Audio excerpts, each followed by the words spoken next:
So just coming in on this side, this is our member dashboard. So what we have is this one-stop spot where members come in and they grab all of the tools that we have available for them, or other industry tools like the CREA, the DDF, RECA measurements, guidelines, the postal code lookup. Like those are some other ones that are just in there for convenience sake.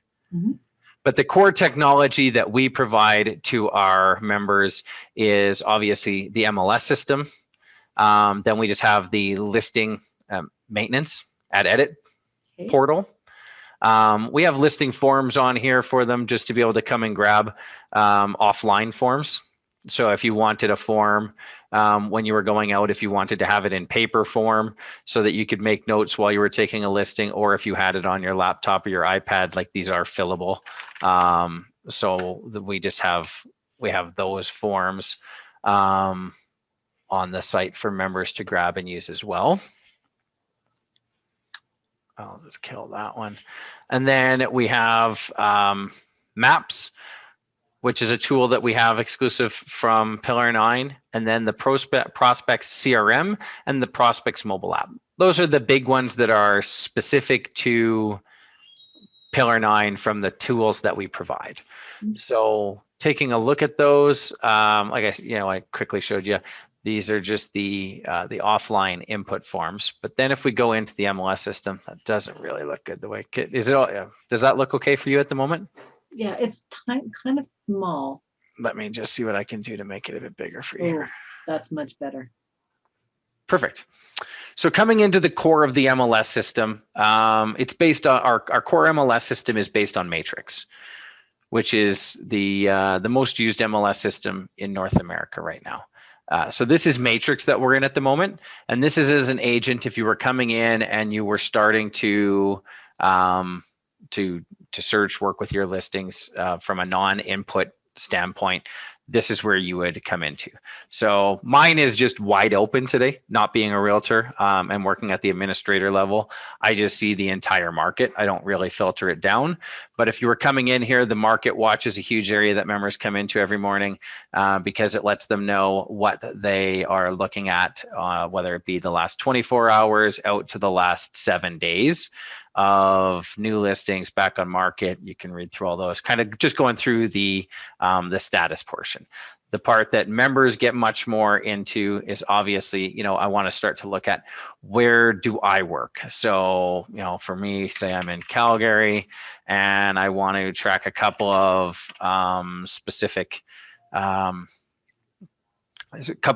communities that I know, then I may be starting to go in here and take a look at, which ones do I want to have, and is there anything specific that I want? So I'm only wanting residential, and I'm looking for detached houses because that's what I keep track of. So when I save that and I come back, now we can see like that market watch has dropped from a significant amount because I've only got 2 communities in here in the last 24 hours. So if I go to the last 7 days, what's going on in those areas that I want to keep tabs on from a market watch standpoint. And then accessing that listing information. So let's just take a look at the new listings. You can come in here, you hit the single line report initially. This is an editable field. So if you had something specific that you would typically track, is there anything in particular that you would comes to mind? Maybe like garage? Yes, no. So if we apply that, now we know which ones have a garage, which ones don't. If that's important to me and I want it over here, I can quickly go through and I can just edit the order that these fields are in just by dragging and dropping them around. And then if I wanted this to be the way that I see it every time I come into the system, I could just set this as my current display. Now, every time I come back, I'm always going to get the listing, the change type, the listing number, price, garage, etc., and any changes I do. If I wanted to continue to add or remove fields, if I go in and I set that as my new hot sheet, then it will continue to display that way every time. For the moment, we can go back into here. So we have right off the main page, my listings. I'm not, like I say, I'm not an agent, so this one's not as useful on my side. But as an agent, you can see your ability to quickly access your listings. If you're a broker, your office and brokerage information would show up in here as well. So what your individual agent, what your office, and what your firm level listings looks like. Carts is an area where, so if I have a cart, that would be connected to a customer. So this would be a listing that I have sent out to a client. That's what your carts is tracking, and I'll touch on that when we come in to look at listings a little bit more. I have no stats set up, so that one doesn't really show for me at the moment. And then concierge matrix has a mode set up where if you have auto emails turned on for a client, but then you have a, let's say a picky client that you know they've got some very specific details about a property that is important to them. So you want to be able to check that. While you can have the save search set up, there is the concierge mode, which lets you come in here and take a look at the listing first to know, does this match what my client is specifically looking for? And if yes, then you can go through and you can say, you know, these listings don't meet it, so I want to reject them. So those will remove them from that client's potential searches. But I know these two do, so I want to approve these ones to send. And now it will let the email go through for those two listings to that client. So you have that control to make sure listings that aren't going to meet their requirements don't just automatically go through if you wanted to put that in place. Okay. Hotsheets is kind of getting into the same thing as the market report, but it lets you set up it lets you go to have one per property type, and you're going back into that customization. So what is it that you want to have as the criteria specific for a hot sheet for what you're trying to track? If you're looking to track them by not just at the overall market watch side, but you want to set one up and start to manage it based on the individual property types in the system. And then the last, the most important one, I guess the last most important one on here is just the basic search widget, which is letting you do a quick search if you just knew a specific address or MLS number that you were wanting to pull up from within the system.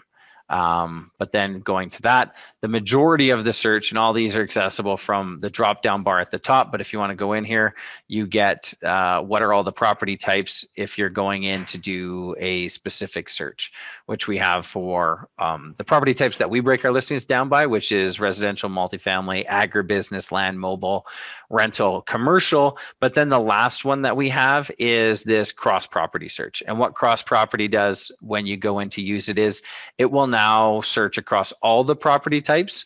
So if you were looking for, say you were looking for residential and land, you'd be able to go in here and you were looking for a detached property, or you were looking for recreational land. Well, you could come in here now and you could search across both of those disparate property types in one, returning any of your specific information. So now here, you know, let's, for example, I'm looking for a detached home or for residential land because I may be interested in building a home. And if I want to start drilling it down, I can go by Calgary. Now, do I want to go to subdivision? Do I want to start making some additional picks here? Or you have the option of going over to the map search.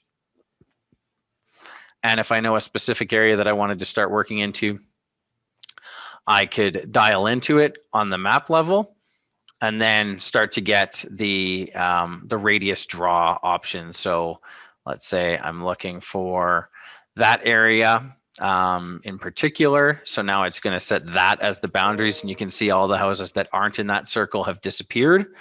But you know, at the same time, I may say I don't want to have anything in that area, so I'm going to exclude that shape.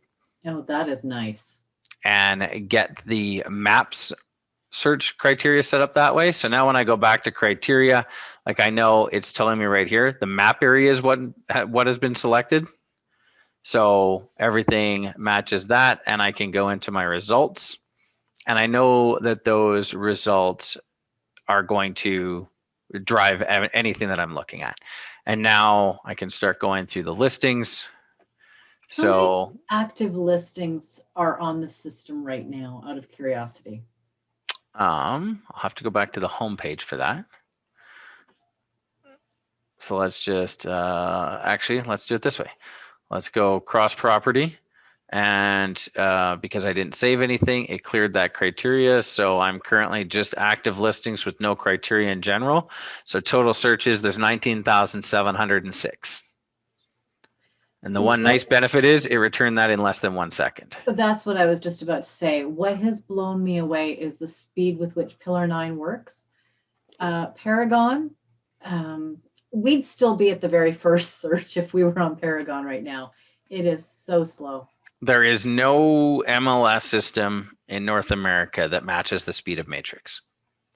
And it's just the database design, the way that it's set up for grabbing the information. Because like realistically, we just grabbed, well, it knew the number. So in this case, it's pretty simple, right? All it's pulling back is 19,706 as a number for the total number in the database. And so right now we know that we have 5,000 plus, but from looking at that, we know that that number is 19,700, right? Yeah. So if I leave this wide open and I generate the results, wow. Well, we just did. And, if we want to go to 200 of them, it just did. So all 200 of those listings are already there for you. And, you go into them, it is going to launch in near real time. And the nice thing is, because you get that answer every time. So it capped it when we pulled it back. We didn't pull back 19,700 when we actually launched the listings. We pulled back the first 5,000 of them, but it pulled the first 5,000 back in 0.02 of a second. And then launched the listing information almost immediately. And I'm at that 200 marker. But if I start working backwards through them, the system access to data is almost instantaneous. Amazing. Any questions right in that area, or that I could focus on just to show you? Personally, I think this is a lot more simple than what we're using. Okay. Once people get using it, it's very intuitive. For the most part, that's kind of the way we've set it up, is to be rather intuitive. I'm just going to go to an area that I know a little bit just to kind of go back into this and show you. So let's say here, now I've gone in and I like these 4 listings. So you can see the taskbar at the bottom here, a number of these that were grayed out because I had no listings created have all become activatable. So if I want to, I can now go in and I can email these. So if I wanted to email them to a client, it's just going to pop it up. If this is a contact that is already in my system, I just have to throw the name in. But if it wasn't and I had to add a new one, I can start to drop that in here right away. And I've got a couple fields that I can start to use to identify who they are, and it'll automatically drop that in. So now that one's in there, but that's also been added to my contacts. Subject, whatever you wanted to put in it. And then you can obviously put the body of your email. Your signature all is managed through your profile, but if you wanted to go in to manage that, you could do right on the fly here so that you can get that ready to go and then click send to push those listings out. Obviously, you have that opportunity to BCC yourself if you want to keep track of it as well by the individual customer. You have your prints, CMA if you wanted to launch a CMA straight from here, directions if you were looking to pull directions to the properties.